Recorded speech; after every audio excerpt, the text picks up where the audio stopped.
ನಮಸ್ಕಾರ ಎಲ್ಲರಿಗೂ ಶೇರ್ ಸುದ್ದಿ ಒಂದು ಚಾನಲ್ಗೆ ಸ್ವಾಗತ. ನಾನು ಆರ್ಯನ್ ಚೇತನ್ ರಾಜ್. ಬನ್ನಿ ನಾಳೆಯ ನಿಫ್ಟಿ ಹಾಗೂ ಬ್ಯಾಂಕ್ ನಿಫ್ಟಿಯ ಇಂಪಾರ್ಟೆಂಟ್ ಸಪೋರ್ಟ್ಸ್ ಮತ್ತೆ ರೆಸಿಸ್ಟೆನ್ಸ್ ಲೆವೆಲ್ ಗಳನ್ನ ನೋಡ್ಕೊಂಡ್ ಬರೋಣ. ಇವತ್ತಿನ ಡೇಟ್ 27 ಮೇ 2025. ವಿಡಿಯೋ ಶುರು ಮಾಡೋದಕ್ಕೂ ಮುಂಚೆ FIIs ಮತ್ತೆ DIIs ಗಳ ಡೇಟಾನ ನಿಮ್ಗೆ ಕೊಟ್ಬಿಡ್ತೀನಿ. FIIs ಅಂದ್ರೆ ಇದು ಶುಕ್ರವಾರದ ಡೇಟಾ ಆಗಿರುತ್ತೆ, 23 ಮೇ ಡೇಟಾ ಆಗಿರುತ್ತೆ. ನೋಡಿ, DIIs ಗಳು ಡೊಮೆಸ್ಟಿಕ್ ಇನ್ಸ್ಟಿಟ್ಯೂಷನಲ್ ಇನ್ವೆಸ್ಟರ್ಸ್ 299.78 ಕೋಟಿಯಷ್ಟು ಬೈ ಮಾಡಿದ್ದಾರೆ.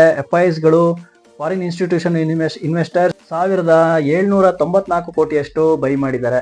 ನೆಕ್ಸ್ಟ್ ನಾವು ಇವತ್ತಿನ ನಿಫ್ಟಿಯಲ್ಲಿ ಟಾಪ್ ಗೇನರ್ಸ್ ಮತ್ತೆ ಟಾಪ್ ಲೂಸರ್ಸ್ ಯಾರು ಅಂತ ನೋಡೋದಾದ್ರೆ, ಇವತ್ತಿನ ಟಾಪ್ ಗೇನರ್ಸ್ ನ ಲಿಸ್ಟ್ ನಲ್ಲಿ ಬಜಾಜ್ ಆಟೋ 2.39% ಅಪ್ಪಲ್ಲಿ ಕ್ಲೋಸ್ ಆಗಿದೆ.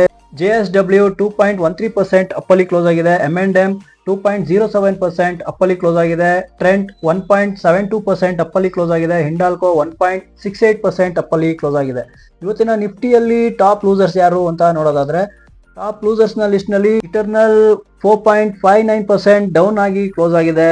ಅಲ್ಟ್ರಾಟೆಕ್ ಸಿಮೆಂಟ್ 0.60% ಡೌನ್ ಅಲ್ಲಿ ಕ್ಲೋಸ್ ಆಗಿದೆ. ಕೊಟಕ್ ಬ್ಯಾಂಕ್ 0.51% ಡೌನ್ ಅಲ್ಲಿ ಕ್ಲೋಸ್ ಆಗಿದೆ. ಪವರ್ ಗ್ರಿಡ್ 0.47% ಡೌನ್ ಅಲ್ಲಿ ಕ್ಲೋಸ್ ಆಗಿದೆ. NTPC 0.38% ಡೌನ್ ಅಲ್ಲಿ ಕ್ಲೋಸ್ ಆಗಿದೆ.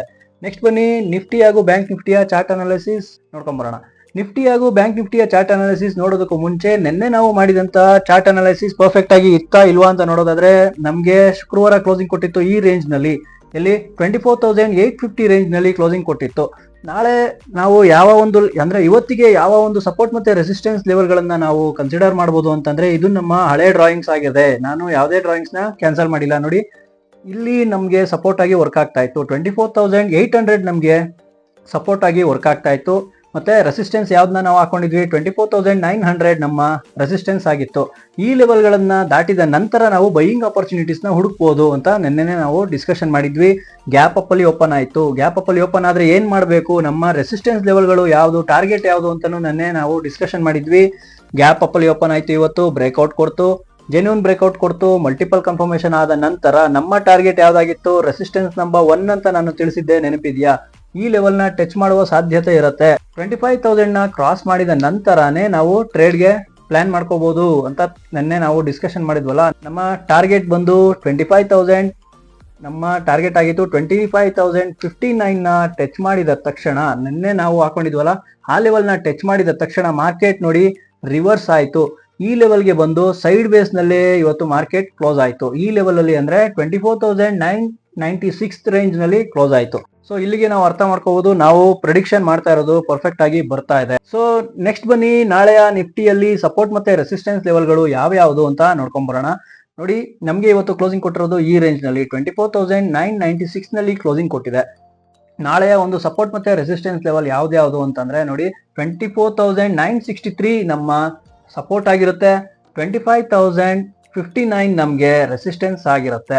ನೋಡಿ, ಇನ್ ಬಿಟ್ವೀನ್ ಇಲ್ಲೂ ಕೂಡ ಬ್ರೇಕ್ಔಟ್ ತಗೊಳ್ಳೋ ಸಾಧ್ಯತೆ ಇರುತ್ತೆ. ನೋಡಿ, ಇನ್ ಬಿಟ್ವೀನ್ ಇಲ್ಲೂ ಕೂಡ ಬ್ರೇಕ್ಔಟ್ ಆಯ್ತು ಅಂತಂದ್ರೆ ನಾವು ಒಂದು ಟ್ರೇಡ್ ನ ನಾವು ಇಲ್ಲಿ ಎಕ್ಸ್ಪೆಕ್ಟ್ ಮಾಡಬಹುದು. ಯಾವುದು ಅಂತಂದ್ರೆ 25,025 ಈ ರೇಂಜ್ ನ ಕ್ರಾಸ್ ಮಾಡಿ ಗ್ಯಾಪ್ ಅಪ್ ಅಲ್ಲಿ ಓಪನ್ ಆಗ್ತಾ ಇದೆ, ಮಲ್ಟಿಪಲ್ ಕನ್ಫರ್ಮೇಶನ್ ಸಿಗ್ತಾ ಇದೆ ಅಂತಂದ್ರೆ, ಜೆನ್ಯೂನ್ ಬ್ರೇಕ್ಔಟ್ ಆಗ್ತಾ ಇದೆ ಅಂತಂದ್ರೆ ನಾವು ಇನ್ನು ಒಂದು ಚಿಕ್ಕ ಟ್ರೇಡ್ ನ ಸ್ಕ್ಯಾಲ್ಪಿಂಗ್ ನ ಮಾಡಬಹುದು. 25,059 ತನಕನು ಸ್ಕ್ಯಾಲ್ಪಿಂಗ್ ಗೆ ಟ್ರೈ ಮಾಡಬಹುದು. ಆದ್ರೆ ರಿಸ್ಕ್ ಬೇಡ ಅಂತ ಅಂದವರು ಇಲ್ಲಿವರೆಗೂ ವೆಯ್ಟ್ ಮಾಡಬಹುದು. ಯಾವುದು 25,060 ನ ಕ್ರಾಸ್ ಮಾಡಿ ಮಲ್ಟಿಪಲ್ ಕನ್ಫರ್ಮೇಶನ್ ಸಿಗ್ತಾ ಇದೆ, ಒಳ್ಳೆ ಬ್ರೇಕ್ಔಟ್ ಸಿಗ್ತಾ ಇದೆ, ಜೆನ್ಯೂನ್ ಬ್ರೇಕ್ಔಟ್ ಅಂತ ಅಂದ್ರೆ 25,100 ತನಕ ನಾವು ಟಾರ್ಗೆಟ್ ನ ಫಿಕ್ಸ್ ಮಾಡ್ಕೋಬಹುದು. ನಮ್ಮ ನೆಕ್ಸ್ಟ್ ಟಾರ್ಗೆಟ್ ಯಾವುದು ಅಂತ ನೋಡೋದಾದ್ರೆ, ನೋಡಿ ನಮ್ಗೆ ನೆಕ್ಸ್ಟ್ ಕಾಣಿಸ್ತಾ ಇರೋದು 25,200 ತನಕನೂ ಬರುವ ಸಾಧ್ಯತೆ ಕಾಣಿಸ್ತಾ ಇದೆ. 25,200 ನಮ್ಮ ಮೇಜರ್ ಟಾರ್ಗೆಟ್ ಆಗಿರುವ ಸಾಧ್ಯತೆ ಇರುತ್ತೆ. In case market gap down ಅಲ್ಲಿ ಓಪನ್ ಆಯ್ತು ಅಂತಂದ್ರೆ, ಇಲ್ಲಿ ನಾವು ಪುಟ್ ಆಪ್ಷನ್ ಸೈಡ್ ಪ್ಲಾನ್ ಮಾಡ್ಕೋತೀವಿ ಅಂತಂದ್ರೆ, ನಮ್ಗೆ ಇಲ್ಲಿ ಜೆನ್ಯೂನ್ ಬ್ರೇಕ್ಔಟ್ ಸಿಗ್ತಾ ಇದೆ, ಮಲ್ಟಿಪಲ್ ಕನ್ಫರ್ಮೇಶನ್ ಸಿಗ್ತಾ ಇದೆ, ಗ್ಯಾಪ್ ಡೌನ್ ಅಲ್ಲಿ ಓಪನ್ ಆಯ್ತು ಮಾರ್ಕೆಟ್ ಅಂತಂದ್ರೆ ನಾವು ಸಪೋರ್ಟ್ ನ ಇಲ್ಲಿ ನಾವು ಕಾಣಬಹುದು. ಪ್ರೀವಿಯಸ್ ಅಲ್ಲಿ ನೋಡ್ತಾ ಇದ್ರ ಈ ಲೆವೆಲ್ ಗಳನ್ನ ಸಪೋರ್ಟ್ ಆಗಿ ನಾವು ಕನ್ಸಿಡರ್ ಮಾಡಬಹುದು. ಯಾವುದು 24,800 ನ ತಲುಪುವ ಸಾಧ್ಯತೆ ಇರುತ್ತೆ ಗ್ಯಾಪ್ ಡೌನ್ ಅಲ್ಲಿ ಓಪನ್ ಆಯ್ತು ಅಂತಂದ್ರೆ. ನೆಕ್ಸ್ಟ್ ಟಾರ್ಗೆಟ್ ಯಾವುದು ಅಂತಂದ್ರೆ 24,727 ನಮ್ಮ ನೆಕ್ಸ್ಟ್ ಸಪೋರ್ಟ್ ಆಗಿರುವ ಸಾಧ್ಯತೆ ಇರುತ್ತೆ. ಸಪೋರ್ಟ್ ನಂಬರ್ 2 ಅಂತ ಆಗ್ತಾ ಇದೀನಿ. ಸಪೋರ್ಟ್ ನಂಬರ್ 1 ಯಾವ್ದಾಗಿತ್ತು, ಇದು 24,800 ಸಪೋರ್ಟ್ ನಂಬರ್ 1 ಆಗಿರುತ್ತೆ. ಸಪೋರ್ಟ್ ನಂಬರ್ 2 24,727 ನಮ್ಮ ಸಪೋರ್ಟ್ ನಂಬರ್ 2 ಆಗಿರುವ ಸಾಧ್ಯತೆ ಇರುತ್ತೆ.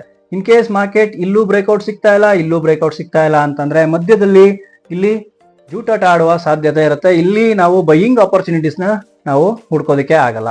ನೆಕ್ಸ್ಟ್ ಬನ್ನಿ ಬ್ಯಾಂಕ್ ನಿಫ್ಟಿನಲ್ಲಿ ಚಾರ್ಟ್ ಅನಾಲಿಸಿಸ್ ನೋಡ್ಕೊಂಬರೋಣ. ಸೊ ನೆಕ್ಸ್ಟ್ ನಾವು ಬ್ಯಾಂಕ್ ನಿಫ್ಟಿನಲ್ಲಿ ಚಾರ್ಟ್ ಅನಾಲಿಸಿಸ್ ನೋಡೋದಾದ್ರೆ ಬ್ರೇಕ್ಔಟ್ ನಮಗೆ ಇಲ್ಲಿ ಕೊಡಬೇಕು ಅಂತ ನೆನ್ನೆನೆ ನಾವು ಡಿಸ್ಕಷನ್ ಮಾಡಿದ್ವಿ. ಇವತ್ತು ಅದೇ ರೀತಿಯ ಬ್ರೇಕ್ಔಟ್ ಕೊಡ್ತು, ಆದ್ರೆ ಹತ್ರ ಹೋಗುವ ಪ್ರಯತ್ನ ಮಾಡ್ತು. ನಮ್ಮ ರೆಸಿಸ್ಟೆನ್ಸ್ ಲೆವೆಲ್ ನ ಟಚ್ ಮಾಡೋ ಪ್ರಯತ್ನ ಮಾಡ್ತು, ಆದ್ರೆ ಟಚ್ ಆಗ್ಲಿಲ್ಲ. ಆಮೇಲೆ ನೋಡಿ ಇಲ್ಲಿ ಫುಲ್ ಟೈಮ್ ಪಾಸ್ ಲೆವೆಲ್ ಅಲ್ಲಿ ಮಾರ್ಕೆಟ್ ಕ್ಲೋಸ್ ಆಯ್ತು. ಈ ಲೆವೆಲ್ ಅಲ್ಲಿ ಕ್ಲೋಸ್ ಆಯ್ತು, ಎಲ್ಲಿ 55,558 ರೇಂಜ್ ಅಲ್ಲಿ ಕ್ಲೋಸ್ ಆಯ್ತು.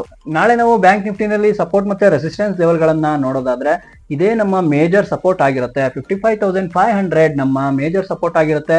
ನಮ್ಮ ನೆಕ್ಸ್ಟ್ ಲೆವೆಲ್ ನ ರೆಸಿಸ್ಟೆನ್ಸ್ ಯಾವುದು ಅಂತಂದ್ರೆ ಇದು ನಮ್ಮ ರೆಸಿಸ್ಟೆನ್ಸ್ ಲೆವೆಲ್ ಆಗಿರುತ್ತೆ. 55,600 ನಮ್ಮ ರೆಸಿಸ್ಟೆನ್ಸ್ ಆಗಿರುತ್ತೆ. ನೋಡಿ ಈ ಲೆವೆಲ್ ಗಳನ್ನ ದಾಟಿದ್ರೆ ಮಲ್ಟಿಪಲ್ ಕನ್ಫರ್ಮೇಶನ್ ಸಿಗ್ತಾ ಇದೆ ಅಂದ್ರೆ ಅಪ್ ಟು ನಮ್ಗೆ ಇಲ್ಲಿ ನಮ್ಗೆ ಅಗೈನ್ ರಿಜೆಕ್ಷನ್ ಕಾಣಿಸ್ತಾ ಇರೋದ್ರಿಂದ ಇಲ್ಲಿ 55,900 ತನಕ ಬರುವ ಸಾಧ್ಯತೆ ನಾವು ಎಕ್ಸ್ಪೆಕ್ಟ್ ಮಾಡಬಹುದು. ಇದು ನಮ್ಮ ಟಾರ್ಗೆಟ್ ಆಗಿರುತ್ತೆ. ರೆಸಿಸ್ಟೆನ್ಸ್ ನಂಬರ್ 1 ಅಂತ ನಾವು ಕನ್ಸಿಡರ್ ಮಾಡಬಹುದು.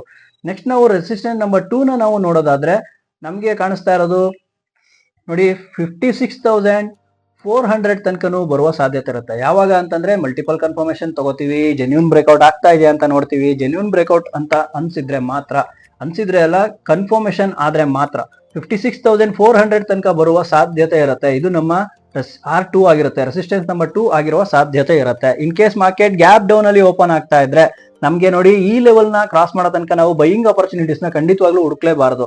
ಇಲ್ಲಿಂದ ಮತ್ತೆ ರಿವರ್ಸ್ ಆಗುವ ಸಾಧ್ಯತೆನೆ ಬಹಳ ಹೆಚ್ಚಿರುತ್ತೆ. So be careful. ಇಲ್ಲಿ ಲೆವೆಲ್ ನ ಕ್ರಾಸ್ ಮಾಡಿ ಮಲ್ಟಿಪಲ್ ಕನ್ಫರ್ಮೇಶನ್ ಸಿಗ್ತಾ ಇದೆ, ಜೆನ್ಯೂನ್ ಬ್ರೇಕ್ಔಟ್ ಆಗ್ತಾ ಇದೆ ಅಂತಂದ್ರೆ ನೆಕ್ಸ್ಟ್ ಲೆವೆಲ್ ನ ಸಪೋರ್ಟ್ ನಾವು 54,900 ತನಕನು ನಾವು ಹುಡುಕ್ಬೋದು. ಸಪೋರ್ಟ್ ನಂಬರ್ 1 ಆಗಿರುತ್ತೆ. ಇನ್ ಕೇಸ್ ಇಲ್ಲೂ ಕೂಡ ಬ್ರೇಕ್ಔಟ್ ಸಿಗ್ತಾ ಇದೆ, ಮಲ್ಟಿಪಲ್ ಕನ್ಫರ್ಮೇಶನ್ ಸಿಗ್ತಾ ಇದೆ ಅಂತಂದ್ರೆ 54,500 ತನಕನು ನಾವು ಟಾರ್ಗೆಟ್ ನ ಎಕ್ಸ್ಪೆಕ್ಟ್ ಮಾಡಬಹುದು.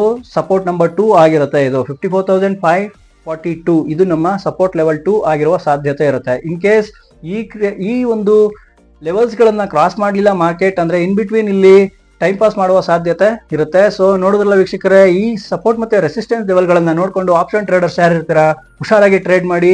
ಇದಾಗಿತ್ತು ವೀಕ್ಷಕರೇ ಈ ವಿಡಿಯೋದ ವಿಷಯ. ಈ ವಿಡಿಯೋ ನಿಮಗೆ ಯೂಸ್ಫುಲ್ ಅಂತ ಅನ್ಸಿದ್ರೆ ಯೂಸ್ಫುಲ್ ಅಂತ ಕಾಮೆಂಟ್ ಮಾಡಿ, ಲೈಕ್ ಮಾಡೋದನ್ನ ಮರಿಬೇಡಿ. ಇದೇ ರೀತಿಯ ಯೂಸ್ಫುಲ್ ವಿಡಿಯೋದೊಂದಿಗೆ ನಿಮ್ಮನ್ನ ಮತ್ತೆ ಕಾಣ್ತೀನಿ. ಮತ್ತೆ ಸಿಗೋಣ. ನಮಸ್ಕಾರ. ನೀವು ಶೇರ್ ಮಾರ್ಕೆಟ್ಗೆ ಹೊಸಬ್ರಾಗಿದ್ರೆ ಶೇರ್ ಮಾರ್ಕೆಟ್ ನಲ್ಲಿ ಟ್ರೇಡ್ ಮಾಡೋಕೆ ಹಾಗೆ ಇನ್ವೆಸ್ಟ್ಮೆಂಟ್ ಮಾಡೋಕೆ ಡಿಮೆಟ್ ಅಕೌಂಟ್ ನ ಅವಶ್ಯಕತೆ ಇರುತ್ತೆ. ಯಾರ ಹತ್ರ ಡಿಮೆಟ್ ಅಕೌಂಟ್ ಇಲ್ವೋ ಅವರು ಫ್ರೀ ಆಗಿ ಡಿಮೆಟ್ ಅಕೌಂಟ್ ನ ಓಪನ್ ಮಾಡ್ಕೊಳ್ಳಿ. ಡಿಸ್ಕ್ರಿಪ್ಷನ್ ಅಲ್ಲಿ ಲಿಂಕ್ ನ ಶೇರ್ ಮಾಡಿರ್ತೀನಿ, ಅದನ್ನ ಯೂಸ್ ಮಾಡ್ಕೊಂಡು ಫ್ರೀ ಆಗಿ ಡಿಮೆಟ್ ಅಕೌಂಟ್ ನ ಓಪನ್ ಮಾಡ್ಕೊಳ್ಳಿ.